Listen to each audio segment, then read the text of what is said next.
Médiasphère. Médiasphère.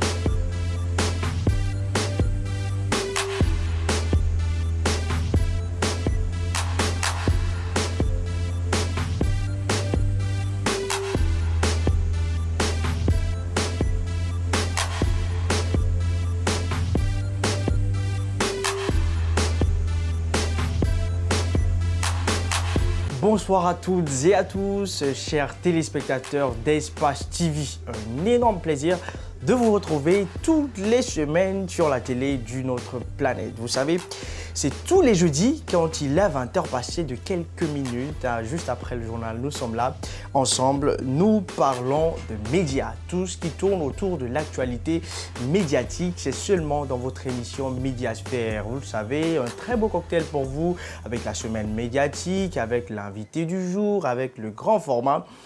C'est déjà bien préparé, toute l'équipe est prête. Alors, installez-vous confortablement parce que tout à l'heure, nous allons commencer avec un invité, un autre qui n'est pas des moindres. Bienvenue dans votre émission Médiasphère. Médiasphère. Médiasphère. On entame cette émission avec notre invité du jour. On va parler d'un journal. Et celui qui va porter la voix de ce journal, qu'on appelle le Lynx, c'est bien sûr Monsieur Mamadou Chiré Diallo. Il est rédacteur en chef du Lynx et de la Lance. Il est coordinateur aussi, en même temps, du site lelynx.net. C'est notre invité du jour. Il est juste là. On va lui dire bonsoir et bienvenue, Monsieur Diallo. Bonsoir. Bonsoir, chers confrères Théophile. Ça fait plaisir de vous recevoir.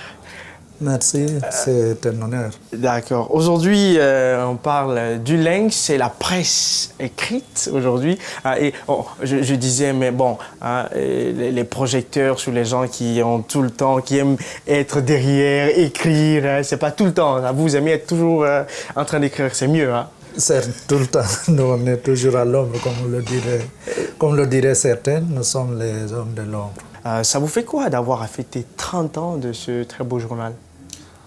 Ça nous fait grand plaisir de fêter 30 ans du Lynx, les 30 ans du Lynx en Guinée, parce que vous savez comment se porte aujourd'hui la presse écrite, que ce soit en Guinée ou ailleurs, avec l'évolution des nouvelles technologies de l'information. Et pour couronner le tout, ou pour en tout cas rendre la tâche difficile encore à cette presse écrite, Covid est venu et ça a vraiment anéanti beaucoup d'entreprises de presse à travers le monde. Malgré cela, le Lynx tient le cap et j'espère qu'il tiendra encore le cap. Donc, si vous nous demandez c'est quoi fêter les 30 ans du Lynx, je dirais que c'est un grand plaisir. Et c'est pourquoi nous rendrons hommage à ceux-là qui se sont lancés dans cette aventure il y a 30 ans. Ils étaient nombreux, ou ils n'étaient que 3. Je rendrai donc hommage à M. Bamamalou Lamine, qui n'est pas actuellement en Guinée. Mais le plus grand honneur revient à Diallo Suleiman, qui est le fondateur et l'administrateur général du groupe Lynx, qui est actuellement en Guinée. Mais vu son agenda, c'est lui qui aurait pu parler de ces 30 ans du Lynx mieux que moi. Mais son agenda ne lui a pas permis d'être là. C'est pourquoi je suis là. Les grands noms, justement, vous en parliez. Monsieur le fondateur, il est là. Il est là, c'est important. Mais on va s'efforcer quand même avec la réalisation, forcément, à trouver une image de lui qui va passer maintenant. Voilà, c'est lui, le fondateur de ce journal. Grâce à lui, on a pu avoir cela. Et puis, en même temps, le Lynx, c'est aussi, au-delà de l'information qui est donnée de ce côté, il y a quand même l'humour qui est associé à ça. Et ce qui plaît plus aux gens, la façon dont on image, dont on parle des gens, dont on donne les leçons des infos, mais au travers l'info et ses images. C'est ce qui a surtout plu à la population. Oui, avant le 7 février 1992, donc à l'apparition du premier numéro du Lynx, M. Diallo Suleiman et M. Balamine étaient à Abidjan. Ils travaillaient ensemble au quotidien gouvernemental là-bas qu'on appelle Fraternité Matin, Fratmat. Et c'est là qu'un jour, M. Diallo Suleiman a dit à son ami et compatriote, écoute, Balamine, lorsque Sékou Touré quittera ou nous débarrassera de sa présence en Guinée, je lancerai un journal satirique. Vous vous demanderez pourquoi la satire. Diallo Souleymane a dit à son ami, à l'époque, si j'ai bonne mémoire, parce que c'est lui, Balamine, qui l'a écrit à l'occasion des 20 ans du Lynx, il a dit, nous allons rappeler aux dirigeants guinéens qu'ils ne sont que des hommes. Et en tant que tels, puisqu'ils gèrent la chose publique, ils doivent rendre compte aux Guinéens. Donc, il a décidé, une fois qu'il sera en Guinée, parce qu'il a quitté, je le rappelle, dans les années 70, je crois en 1973, Balamine a quitté un peu plus tôt, en 70, et quand ils se sont retrouvés là, donc ils ont décidé de lancer ce journal. Et ils sont venus, donc après que Conté peut faire Lansana Conté, que nous appelons Forikoko. Justement, Forikoko. Et ça a décidé de libéraliser la presse en Guinée, notamment la presse écrite, parce que quand on a dit que toute la presse en temps sont libres, mais là, on avait ajouté que pour ce qui est de l'audiovisuel, il fallait encore, je crois, attendre. J'ai oublié la loi, puisque vous savez qu'elle est caduque depuis longtemps. Et ils se sont lancés, et voilà, et toutes les conditions étaient créées là pour que le journal échoue. Il y avait les difficultés d'impression. Oui.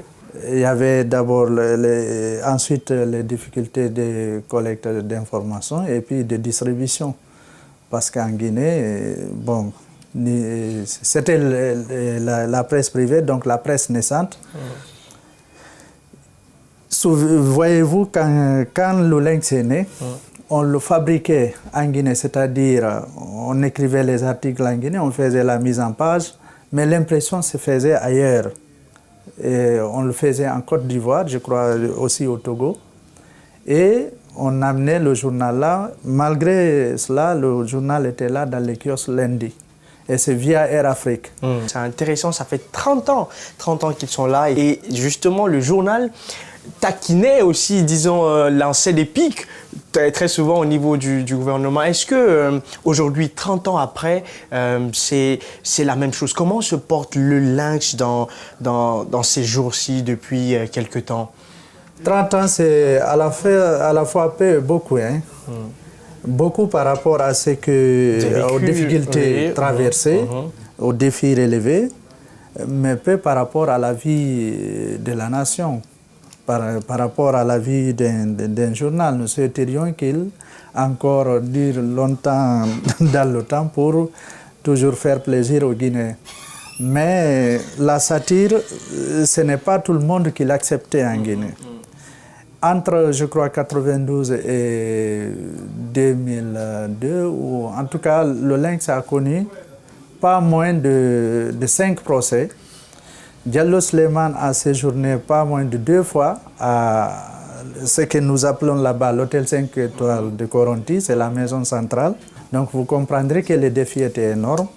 La liberté de presse, donc la liberté de créer les journaux était là, mais la liberté d'expression et d'opinion était encore un peu difficile parce que les cadres ne gobaient pas qu'on les critique dans un journal où ils sont caricaturés. Est-ce qu'il y a d'autres problèmes entre le type d'écrit que vous faites et la gouvernance parlant d'Alpha Condé et celle actuelle? Non, vous savez, la vocation du Lynx, c'est d'abord l'investigation. Et nous nous sommes engagés pour la promotion de la bonne gouvernance en Guinée. Et donc, nous continuerons à critiquer les actes qui ne sont pas de nature à arranger les choses chez nous. Donc ça, nous n'avons pas changé de ligne éditoriale. Elle est la même. Il y en a qui pensent que le Lynx est un journal de l'opposition.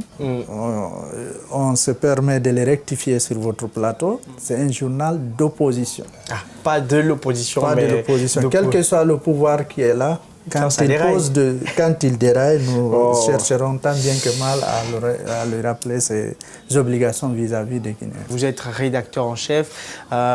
Quelles sont les choses que vous avez pu apporter à ce niveau et quelles sont les voix que vous portez désormais? Bon, 13 ans, par rapport à 30 ans, c'est peut-être insignifiant. Mais c'est beaucoup, 13 ans, c'est pas petit. Nous sommes au Lynx grâce à l'appui des collègues, ils y sont nombreux, l'appui des collaborateurs que nous rendons aussi hommage. Et donc, nous essayons tant bien que mal à tenir la roue. Pourquoi les gens devraient continuer à s'intéresser à ce type de journaux? Parce que la technologie prime actuellement. C'est vrai que la technologie prime, mais pour avoir une analyse profonde de la situation du pays, je pense qu'il faut lire peut-être pas que le Lynx, mais il faut beaucoup lire les analyses que font, que ce soit les journalistes ou les écrivains sur la situation du pays.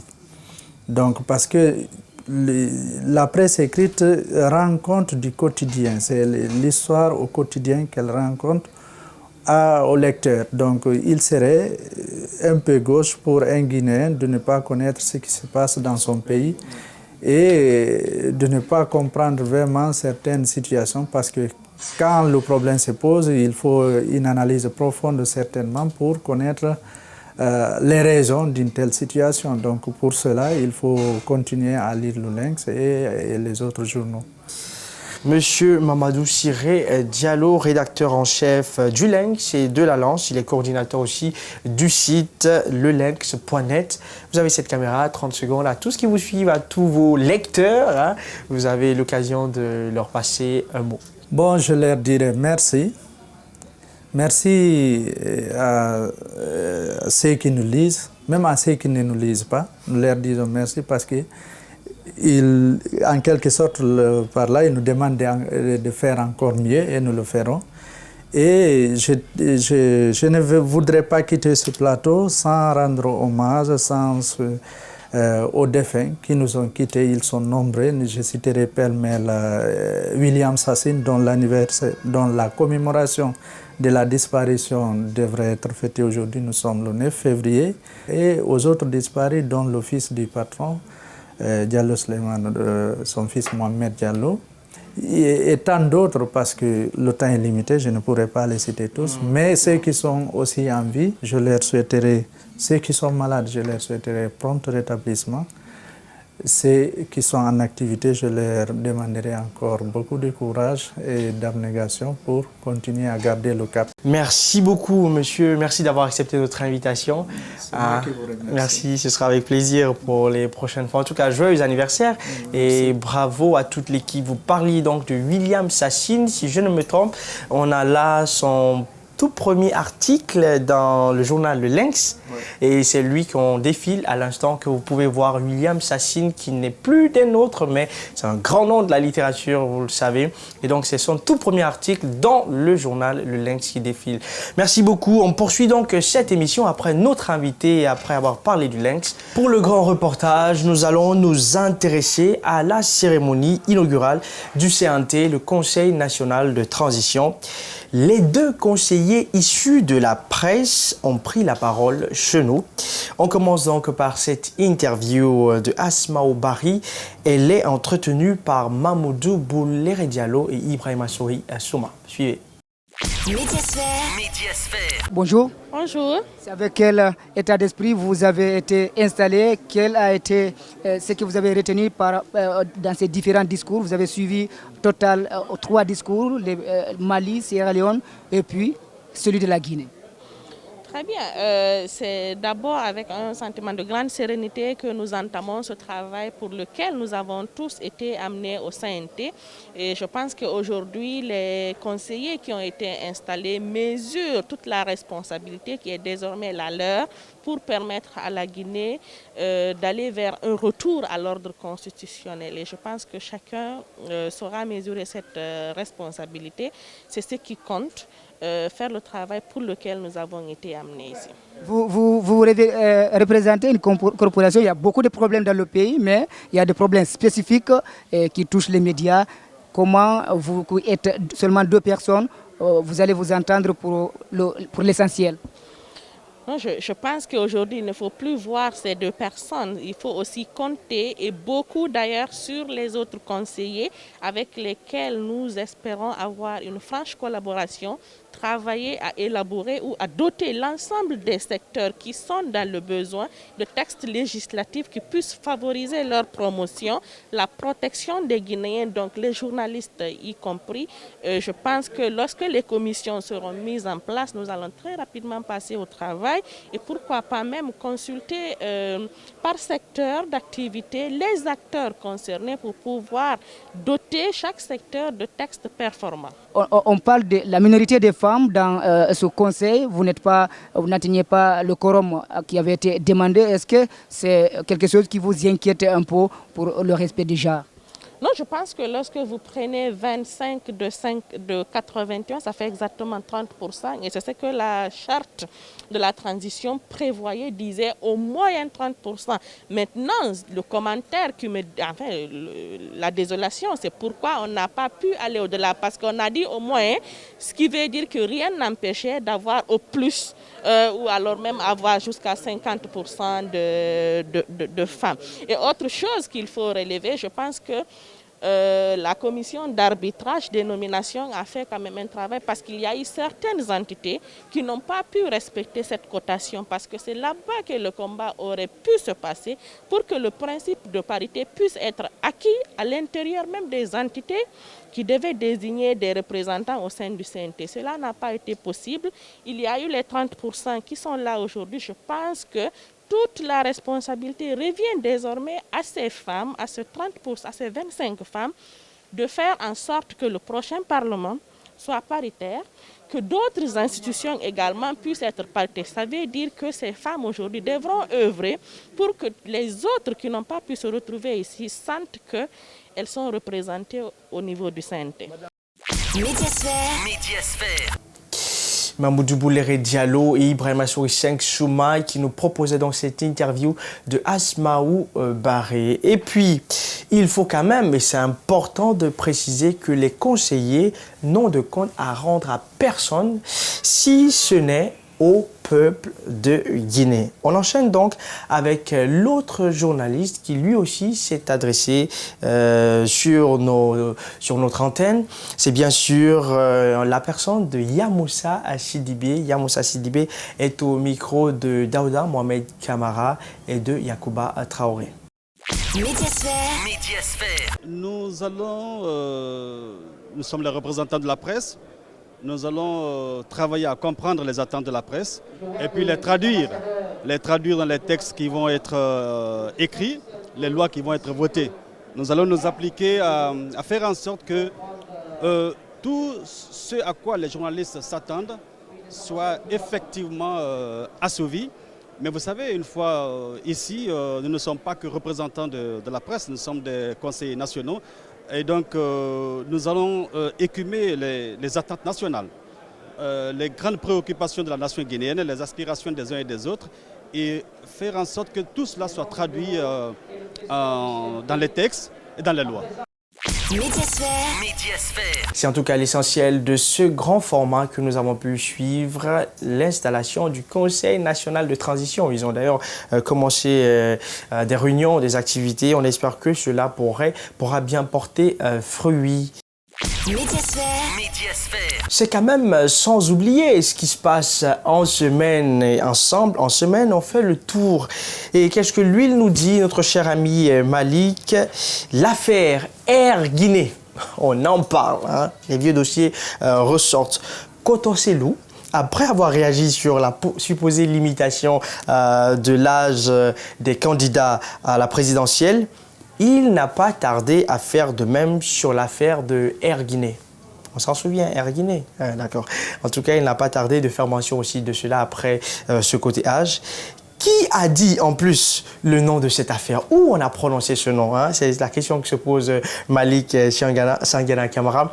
En tout cas, les personnes impliquées se justifient avant même que la CRIEF n'interpelle. Et puis le CNT, lui aussi, il en parle, qui est installé. La transition est donc en marche. C'est tout ce très beau cocktail de la semaine que nous propose notre cher ami Malik Sangiana Camara. Médiasphère. Franchement, Laïmadi et le CNRD ont donné du boulot à Cellou Dalein Diallo. Encore cette fois-ci, il répond à l'enquête diligentée par la CRIEF qui a sorti ses griffes contre ceux qui ont dilapidé la chose publique. Depuis qu'on a parlé de la vente de notre Air Guinée là. Le sommet des Koto semble perturbé des... Comme s'il se justifiait, le président de l'UFDG a affirmé qu'il n'était pas chargé de la privatisation d'Air Guinée. En matière de transport, c'est le ministère du Transport qui gère les droits de trafic du pays. C'est-à-dire que seul le ministère du Transport peut autoriser un instrument, une compagnie, de faire la liaison avec le Sénégal, avec la Sierra Leone ou avec la France. Et là, Cellou, dites-nous, en âme et conscience, vous n'avez pas eu de commission du tout? Il n'y a pas eu de commission. Mais je pense que l'opération a été relativement bien menée. Je ne sais pas qu'est-ce qu'on a fait des paiements aussi. Il y a eu paiement, je ne peux pas parce qu'on ne savait pas.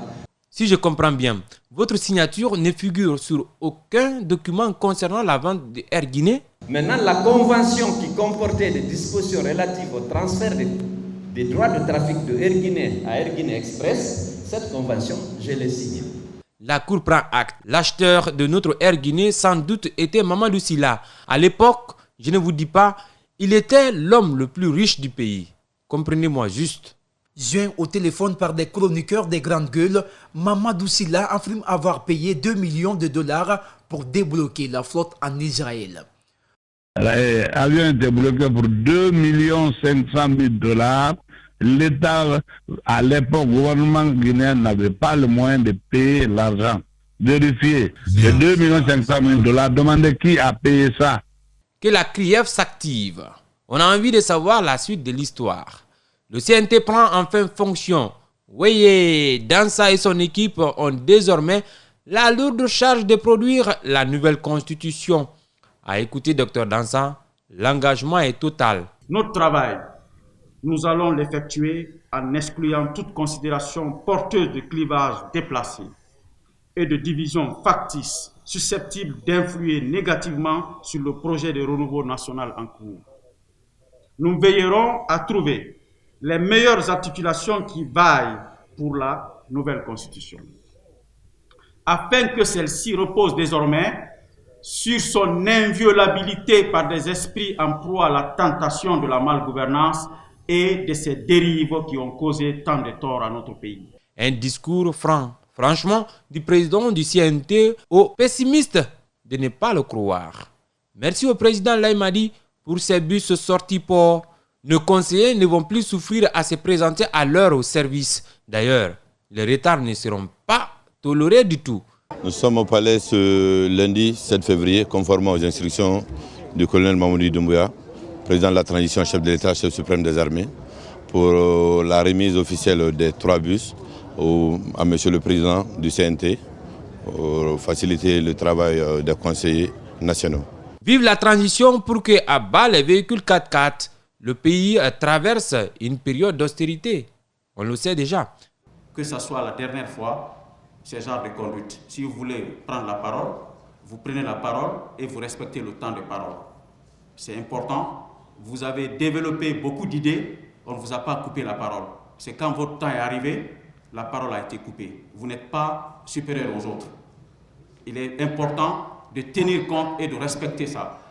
En attendant qu'il y ait le règlement intérieur, nous devons fonctionner sur la base du respect et de la manière dont la séance doit se passer au sein d'un parlement. Bon, les sessions ont véritablement débuté au CNT. Le respect est né. Le règlement intérieur n'étant pas fait, des conseillers s'estiment lésés dans l'exercice de liberté de ton au Parlement. Une institution parlementaire, pour ma part, ce n'est pas une mosquée ou une église, c'est une institution de débat. Les débats d'idées, j'adore ça. Des fois même, on peut assister à des coups de poing. Le président du CNT est soupçonné du favoritisme. Cette conseillère en est bien convaincue. On a demandé des personnes volontaires. Moi, je me suis portée volontaire. Je pense que j'étais la seule femme qui s'était portée volontaire. Mais à mon fort étonnement, j'ai vu que c'est une autre personne qui a été choisie. La Guinée n'est pas partie loin à la 33e édition de la CAN Cameroun 2021. Mais qu'à cela ne tienne, c'est le Sénégal, notre pays frère, qui a remporté la coupe. Alors, on célèbre la fête. L'ambassadrice du Sénégal en Guinée était dans la rue de Conakry pour exprimer sa joie. Elle ne tarit pas d'éloges à l'endroit de son équipe.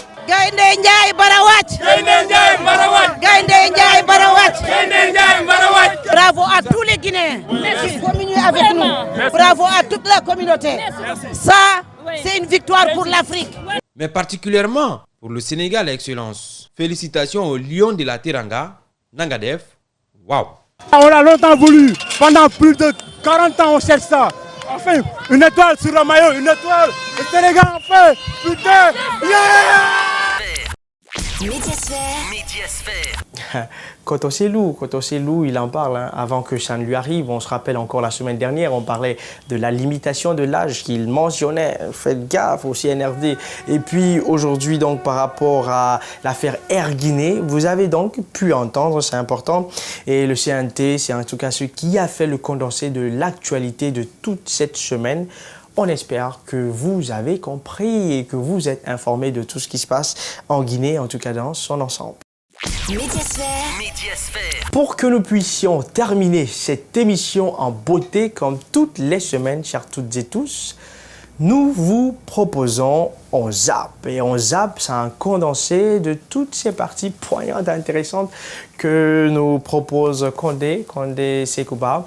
Vous allez voir si vous n'avez pas pu suivre en tout cas en semaine, ou si vous avez sauté, ou si vous n'aviez pas eu de courant. Nous, on a fait un petit condensé. Vous allez suivre, mais ne zappez surtout pas. Restez, on termine l'émission en beauté. Médiasphère. Adorer Seigneur ma vocation, te louer Seigneur c'est ma décision, te célébrer c'est ma passion, parler de toi c'est ma mission. T'adorer Seigneur ma vocation, te louer Seigneur c'est ma décision, te célébrer c'est ma passion, parler de toi c'est ma mission. Alors, comment voulez-vous nous dire qu'il est resté dans son coin pour sortir les informations qu'on a pu lire dans ce rapport-là? Vous avez fini? Moi, j'ai fini. C'est archi faux. Il n'a pas demandé des mots. Il n'a jamais rencontré des mots dans ce sens. C'est archi faux. Très rapidement, n'est-ce pas, les élections, c'est-à-dire le pays est redressé, les élections sont organisées, il y a un nouveau président, ça c'est un premier facteur. Deuxième facteur, pour que Menguer Sera demeurera toujours un combattant pour la bonne cause. Vous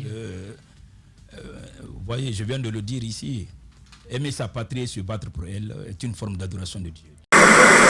Il n'a pas parlé d'avenant. Kaba Diawara n'a pas parlé d'avenant. Oui, il a dit que son contrat est terminé. Ahmed souffre d'accepter que c'était illégal.